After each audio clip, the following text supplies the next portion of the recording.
좋은 날입니다. 오늘도 말씀 안에 승리하는 하루 되시기를 기도하겠습니다. 오늘 생명의 산 본문은 여호수아 4장 15절부터 5장 1절입니다. 오늘 본문에서는 언약궤를 맨 제사장들이 요단강에서 올라오자 요단강이 다시 차오르는 모습과 길갈로 이동해 12돌을 세우고 자손들에게 전할 그 의미를 설명하는 모습이 나옵니다. 이 구절들을 통해 하느님께서 무엇을 말씀하시는지 살펴보도록 하겠습니다. 15절부터 16절입니다. 여호와께서 여호수아에게 말씀하여 이르시되 증거궤를 맨 제사장들에게 명령하여 요단에서 올라오게 하라 하신지라. 하나님은 여호수아를 통해 증거궤를 맨 제사장들이 요단강에서 올라오게 명령하셨습니다. 앞선 9절까지는 언약궤라고 기록했었는데 16절에서는 증거궤라고 말하고 있습니다. 이는 마른 요단강을 건넌 일이 이스라엘 백성을 거룩한 제사장 나라요 하나님의 백성으로 삼고자 하셨던 언약의 증거이고 성취하신 일이기 때문입니다. 하나님은 이스라엘 백성이 건넌 후 언약궤를 맨 제사장들에게 요단강까지 나오게 하시며 모든 이스라엘 백성이 비로소 영적인 어둠에서 나와 거룩한 제사장 나라가 되었음을 보여주시는 것입니다. 17절부터 18절입니다. 여호수아가 제사장들에게 명령하여 이르기를 요단에서 올라오라 하매 여호와의 언약궤를 맨 제사장들이 요단 가운데서 나오며 그 발바닥으로 육지를 밟는 동시에 요단 물이 본 곳으로 도로 흘러서 전과 같이 언덕에 넘쳤더라.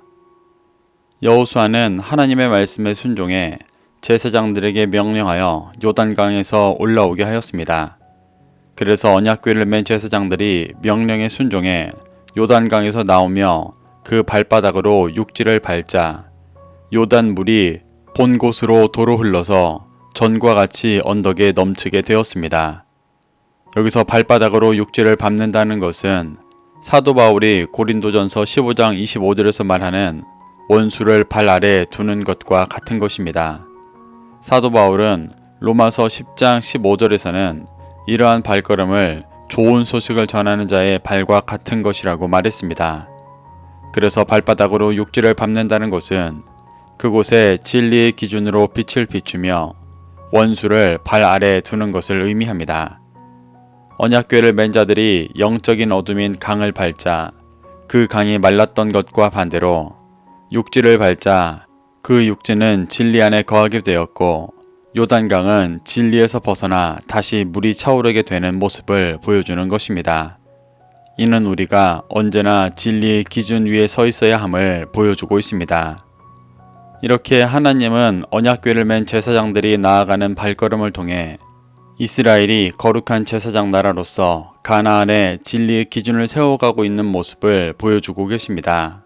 19절부터 20절입니다. 첫째 달 10일에 백성이 요단에서 올라와 여리고 동쪽 경계 길갈에 진침해 여호수아가 요단에서 가져온 그 12돌을 길갈에 세우고 이스라엘 백성이 첫째 달 10일에 요단을 건너서 여리고 동쪽 경계에 있는 길갈이라는 곳에 진을 쳤습니다. 길갈은 요단강을 건너 바로 앞에 있는 지역입니다. 길갈의 원어는 바퀴라는 뜻으로 이는 창세기 3장 24절에서 아담과 하와를 쫓아내시고 동쪽을 지키게 하신 그룹과 두루 도는 불칼의 모습과 같은 것입니다. 하나님은 내일 본문에서 이곳에서 할례를 행하게 하십니다. 이 두루 도는 불칼과 같은 길갈은 성령의 불로 죄악을 깨트린다는 의미로 부싯돌, 즉 불칼로 할례를 받지 않으면 영적으로 온전히 통과할 수 없는 곳입니다. 그렇기 때문에 길갈이라는 이름을 통해 그곳이 이스라엘 백성이 거룩한 제사장 나라가 되기 위해 반드시 거룩함으로 통과해야 하는 곳임을 보여주고 계십니다. 그래서 여호수아는 먼저 3절에서 말씀하셨던 것에 순종해 그곳에 요단강에서 가져온 12개의 돌을 세웠습니다. 12개의 돌은 하나님의 백성인 이스라엘 12지파를 상징하는 것입니다. 이 12돌을 세운다는 것은 길갈에서 이스라엘이 거룩한 제사장 나라 백성으로 새롭게 되었음을 모든 백성과 이스라엘 후대에 선포하는 것이었습니다. 21절부터 22절입니다. 이스라엘 자손에게 말하여 이르되 후일에 너희의 자손이 그들의 아버지에게 묻기를 이 돌들은 무슨 뜻이니까 하거든 너희는 너희의 자손들에게 알게 하여 이르기를 이스라엘이 마른 땅을 밟고 이 요단을 건넜음이라. 여호수아는 12돌의 의미를 설명합니다. 그는 자손들이 그 12돌을 보며 대대로 이스라엘이 마른 땅을 밟고 요단을 건넜다는 것을 알게 하기 위한 것이라고 말합니다. 12돌은 단지 하나님의 초자연적인 능력으로 요단을 건넜다는 것을 알게 하는 것이 아닙니다. 이는 언약궤가 어둠을 밟아 마르게 했었고 그 은혜로 이스라엘 백성들이 밟은 가나안 땅도 비진리를 마르게 하시며 가나안을 거룩한 제사장 나라로 정복했음을 기억하여 그 정체성을 잊지 말라고 말하는 것입니다. 23절부터 24절입니다. 너희의 하나님 여호와께서 요단물을 너희 앞에서 마르게 하사 너희를 건너게 하신 것이 너희의 하나님 여호와께서 우리 앞에 홍해를 말리시고 우리를 건너게 하심과 같았나니 이는 땅의 모든 백성에게 여호와의 손이 강하신 것을 알게 하며 너희가 너희의 하나님 여호와를 항상 경외하게 하려 하심이라 하라.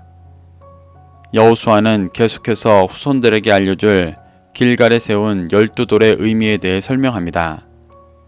여호수아는 요단강을 마른 땅으로 만드셔서 이스라엘 백성들을 건너게 하신 일이 모세를 통해 홍해를 가르시고 말리셔서 조상들을 건너게 하셨던 것과 같은 일이라고 말합니다.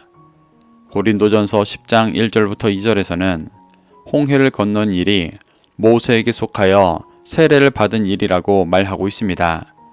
세례란 죄악된 옛 자아가 죽고 말씀 안에 새로운 존재로 다시 태어나 살아가는 것을 의미합니다. 여호수아는 자신과 함께 광야에서 연단받은 세대가 그 조상들과 같이 여호수아에게 속하여 세례를 받아 애굽이라는 육신의 구조에서 완전히 죽어지고 거룩한 하나님 나라의 백성으로 새롭게 되도록 인도함을 받고 있다는 것을 보여주는 것입니다. 또한 여호수아는 요단강을 마르게 하신 것은 땅의 모든 백성이 하나님의 능력이 얼마나 강한지 알도록 하고 하나님 여호와를 항상 경외하게 하려 하심이라고 말합니다. 여기서 땅의 모든 백성은 이스라엘과 가나안을 포함한 이 땅의 모든 죄인들을 말합니다. 하나님은 그 모든 백성들이 죄와 어둠을 말리시고 진멸하시는 하나님의 능력 앞에 회개하고 돌이킬 수 있는 기회를 주고 계신 것입니다. 이 기회를 믿음으로 붙잡은 자가 여리고성의 라합과 같은 자였습니다. 5장 1절입니다. 요단 서쪽의 아모리 사람의 모든 왕들과 해변의 가나안 사람의 모든 왕들이 여호와께서 요단물을 이스라엘 자손들 앞에서 말리시고 우리를 건너게 하셨음을 듣고 마음이 녹았고 이스라엘 자손들 때문에 정신을 잃었더라.